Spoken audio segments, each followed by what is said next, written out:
art teachers. I am Manisha or Prisha. I help other art teachers to grow and have sustainability.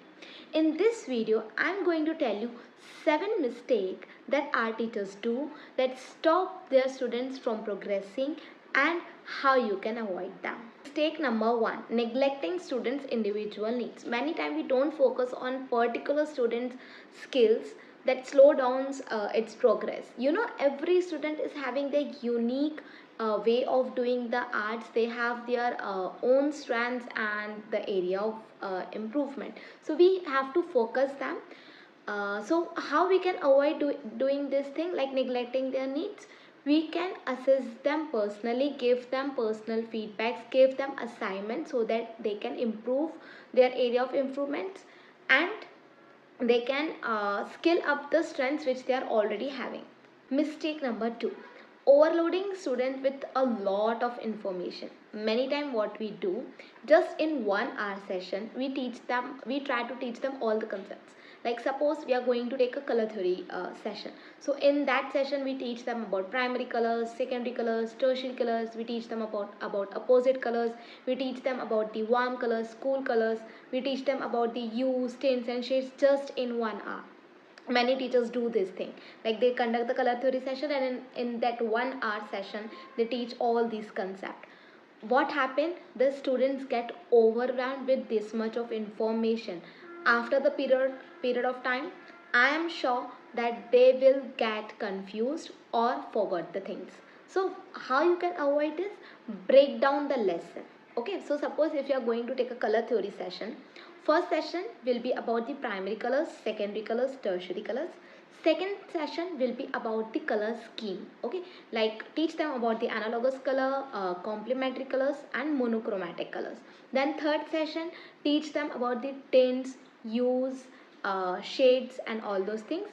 And then have one more session which is going to be all about the color mixing, in which they explore and mix the colors by themselves. They will use the schemes by themselves, so that you will assess them also in the fourth session. So fourth session will be the assessment of all the 3 sessions which you have already taken for the color theory. So this is how, if you want to take the color theory session, you can break down it. So if you are going to take any other concept, break down your lesson. Just focus in one concept for particular session.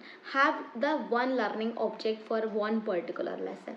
Not add so many learning object in one particular lesson. Mistake number 3, lack of clear objective. Most of the teachers, what they do, they just start the session, they start the drawing part with their students, and then once they did the drawing part, they do the outlining and they start coloring. There is no communication about the objective of the session, that what we are going to do today, what the students are going to learn today. So whenever you start your session, what you have to do is first tell them what they are going to learn today.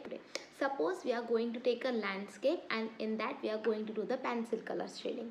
So the learning object of that session will be that they are going to make a landscape. They will learn about the perspective drawing. Because it's a landscape, there will be perspective drawing, and they are going to add different shades of color. They will learn about the color values by doing the pencil shading technique. So this is the learning object of that particular session. So every time when you are conducting your session, communicate the learning object at the starting of the session with your students. Tell them what they are going to learn and what they are going to do, instead of just starting and telling them about the drawing and then doing the outlining and coloring.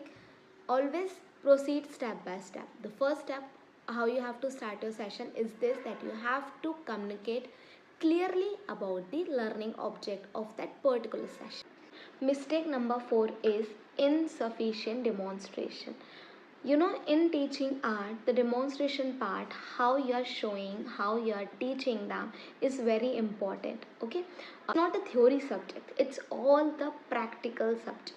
We have to teach them and give the proper instruction at every step of the drawing. Okay, so what you can do, how you can do is just go step by step. Okay, like draw first thing, then give them some time to draw When they did it, then proceed to the next step. Ask them that are you ready for the next step.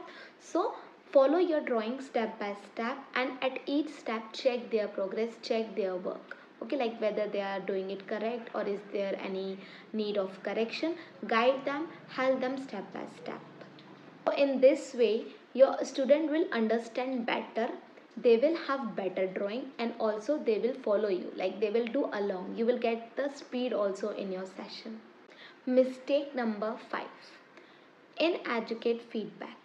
Don't give them very simple feedback, like suppose your student did some work and you said just, oh wow, it's great, good job, great job, keep it up, you're doing good. Them very specific and constructive feedback. Okay, like highlight the things which they did well, and also give them proper suggestion for the corrections.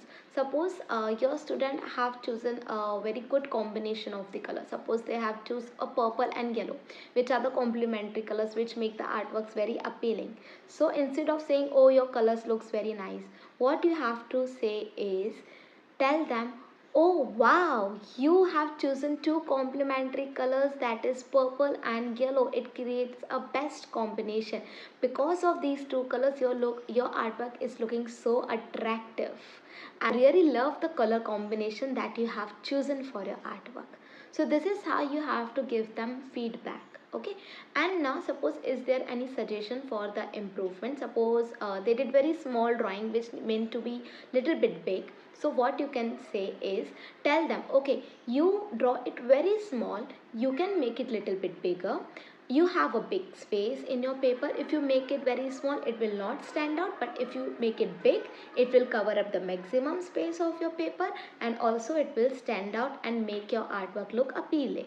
So this is how you can suggest them for the improvement and give them the specific and the constructive feedback for the that they did well. Mistake number 6, ignoring art theory and history. I know that art is a very practical subject, but we should not ignore the theory part as well.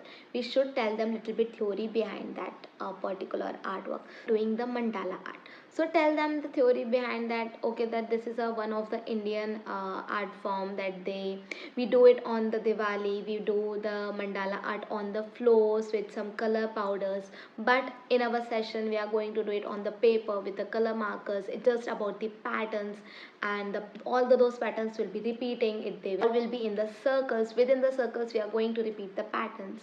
So this is how you have to give them little bit theory about the subject that they are going to learn in that session. Suppose if you are going to for the Varli art, so for the Varli art also give them the theory, like what is the origin of that art style. It's from Bihar, it's one of the folk art of India. Most and in the ancient times they use this Varli art to tell the story.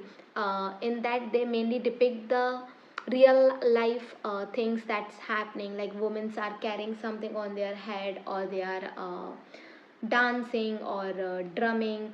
Just tell them the story behind all these things. And suppose if you are going to take any master artist session, suppose you are going to take the Romero Brito's session, which is like nowadays students are loving Romero Brito so much. So just tell them how he is using so many different colors, bright colors, how he is creating the patterns, how he have created his own art style.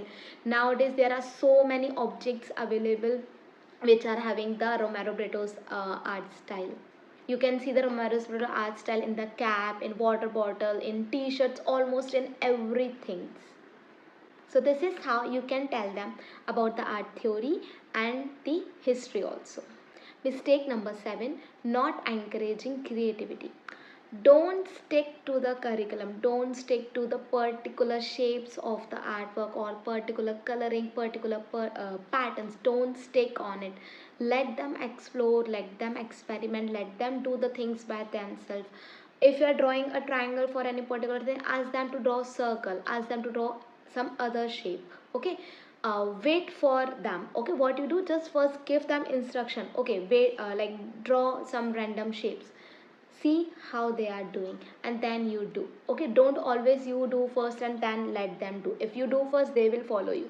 Sometimes stop yourself, tell them, okay, just give them instructions verbally and tell them to do, and then you do. In this way their creativity thinking part will increase, and also they will experiment the things by themselves, and it will encourage their creativity too.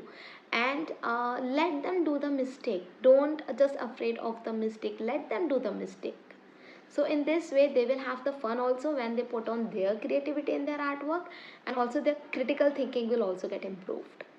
So next time when you are going to plan your next art session, try to avoid these mistakes. Make your art session more engaging, more effective and creative for your students.